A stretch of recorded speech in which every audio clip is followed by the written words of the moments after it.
Najua umeshawahi kusikia kuhusu mpira kukatika hewani au umeshawahi kuona kuhusu mpira kubadili uelekeo ghafla kutoka kule ulikokuwa ukielekea, aidha umepigwa kwa free kick, mpira wa kona au shuti kali, lakini ukiwa hewani ghafla unabadili uelekeo na kuanza kushuka chini, aidha kuelekea langoni au uelekeo wa chini tofauti na kule ambapo ulipokuwa ukielekea.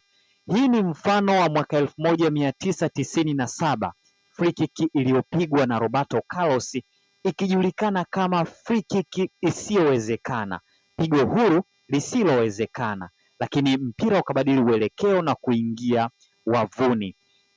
Kitaalamu, si kila mpira unaopigwa unaweza kubadili uelekeo na kuingia wavuni au kushuka chini ukiwa hewani, lakini ni mpira ambao unaozunguka tu ndio wenye uwezo wa kubadili uelekeo, kwa maana ya spinning ball, mpigaji akiwa na ufundi wa kuuzungusha mpira, kuuspin ili ukiwa hewani uwe unatembea huku unazunguka, ndio ambao unaweza kukatika na kubadili uelekeo ghafla kushuka chini tofauti na kuelekea juu zaidi.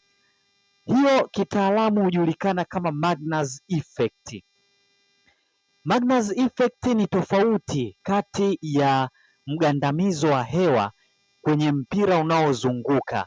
Mpira unalazimishwa kushuka chini kufuata mgandamizo mdogo wa hewa, low pressure, tofauti na ile sehemu yenye mgandamizo mkubwa wa hewa kwa maana ya high pressure. Mpira unaozunguka spinning ball huwa inatengeneza sehemu mbili. Sehemu ya kwanza ni sehemu yenye mgandamizo mkubwa wa hewa. Sehemu ya pili ni ile yenye mgandamizo mdogo wa hewa.